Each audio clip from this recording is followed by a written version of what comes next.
दिंडोरी तालुक्यातील वणी येथे लक्ष्मीपूजनाच्या तयारीला वेग लागलाय।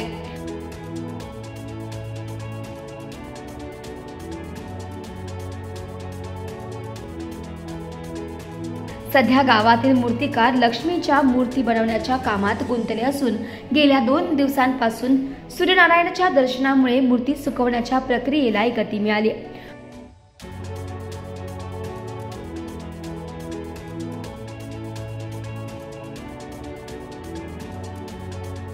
मात्र यंदा प्लास्टर ऑफ पॅरिसचे दर वाढल्याने लक्ष्मीच्या मूर्तींच्या किमतीत वाढ होण्याची शक्यता मूर्तिकारांकडून व्यक्त करण्यात येते।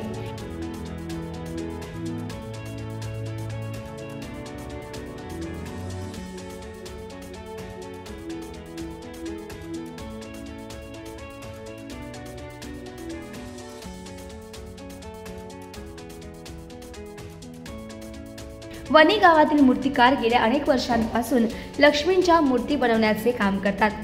सध्या त्यांचे काम अंतिम टप्प्यात आले असून प्रत्येक मूर्ती अत्यंत बारकाईने तयार केली जात आहे। मूर्ती बनवताना आणि सुकवताना मोठ्या प्रमाणात मेहनत लागते असे मूर्तिकारांनी सांगितले।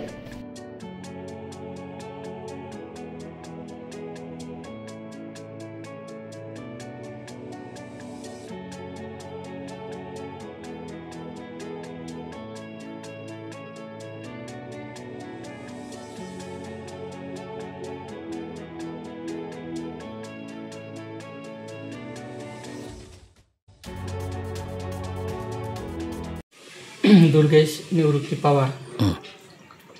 तर गणपतीचा सीझन झाला आमचा।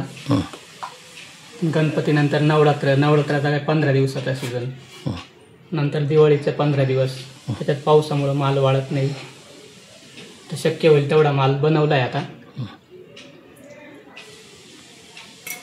आता POPची किंमत वाढलेली, बॅगची पहिले भेटायची 250, आता जवळ 250-300-250 पर्यंत बॅग गेली आहे। पावसामुळे मालही वाळत नाही, तर शक्य होईल तेवढं उरकायचं चालू आहे काम।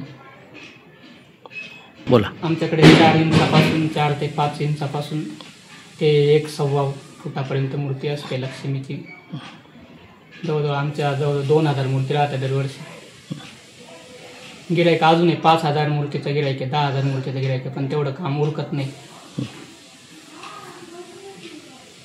पाऊस असल्यामुळे सगळा खेळ झाला, माल पण तेवढा तयार झाला नाही। त्याच्यामुळे शक्य होईल तेवढं करायचं चालू आहे प्रयत्न।